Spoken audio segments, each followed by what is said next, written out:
Assalamualaikum warahmatullahi wabarakatuh. Perkenalkan saya Hairunisa Nurafifa dengan NIM 23100260057.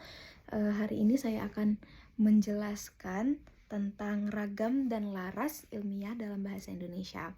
Jadi yang pertama itu ada ragam lisan dan ragam tulis. Jadi dalam Kamus Besar Bahasa Indonesia, ragam bahasa diartikan sebagai variasi menurut pemakaiannya. Dan ragam sendiri itu terdiri dari dua ragam, yaitu yang pertama adalah ragam lisan dan yang kedua adalah ragam tulis. Untuk ragam lisan adalah bahasa yang dihasilkan melalui organ alat ucap, jadi yang kita ucapkan. Lalu ragam lisan ini merupakan bahasa yang dilafalkan atau dituturkan secara langsung gitu. Dan untuk perbedaan ragam lisan dan ragam tertulis, yaitu ragam lisan itu sangat terikat dengan kondisi situasi, ruang, waktu, dan apa yang dibicarakan secara lisan. Lalu yang kedua itu ada ragam ilmiah dan non-ilmiah. Berdasarkan penggunaannya, ragam bahasa ilmiah merupakan ragam dalam kegiatan yang bersifat ilmiah. Lalu, ragam ilmiah di sini mengarahkan kepada penggunaan bahasa baku yang digunakan sesuai dengan kaidah tata kebahasaan. Selain itu, penggunaan bahasa baku berkaitan dengan variasi bahasa formal dipakai dalam situasi resmi.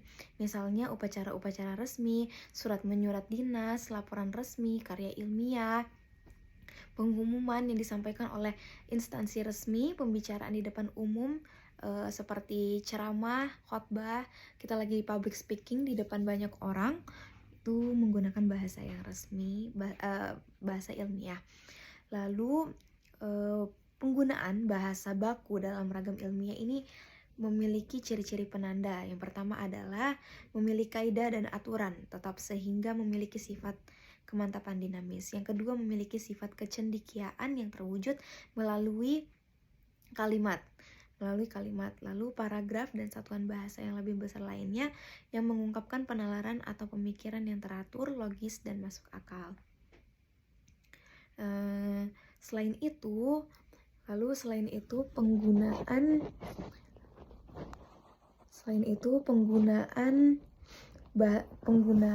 istilah teknis dalam ragam ilmiah. Dalam ragam ilmiah ini juga terdapat di dalamnya. Hal ini ditandai dengan penggunaan wacana teknis sesuai dengan bidang keilmuan dengan kelengkapan peristilahan teknis. Misalnya dalam bidang kesehatan dijumpai dengan istilah infeksi, radang, anestesi, alergi, antibodi, dan lainnya. Lalu dalam bidang pendidikan dijumpai istilah asesmen, kurikulum, silabus, guru, dan lainnya. Lalu untuk yang non-ilmiah mengarah kepada penggunaan bahasa yang tidak baku atau bahasa yang kita gunakan selama sehari-hari. Dan penggunaan bahasa ini adalah bahasa yang standar. Bahasa standar yang dimaksud ini tuh ya seperti bahasa yang kita gunakan sehari-hari, baik digunakan dalam lisan ataupun tertulis. Terkait dengan ragam lisan artinya situasi, suasana, dan waktu berada dalam ranah tidak formal.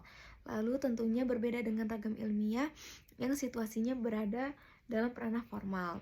Lalu ada selaras bahasa. Selaras bahasa ini berbicara mengenai kesesuaian dalam menggunakan bahasa. Jadi laras bahasa adalah kesesuaian antara bahasa dan pemakaiannya. Lalu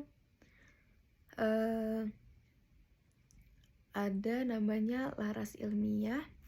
Kita mengetahui terdapat banyak laras, di antaranya itu ada laras ilmiah, laras populer, dan laras sastra. Laras sastra itu seperti komik, novel, cerpen, puisi, dan sebagainya. Setiap laras memiliki ciri masing-masing. Selain itu, setiap laras dapat disampaikan baik secara lisan maupun secara tulisan. Lalu selanjutnya ada mengenai laras ilmiah. Pembahasan laras ilmiah ini artinya pembahasan mengarah kepada karya ilmiah.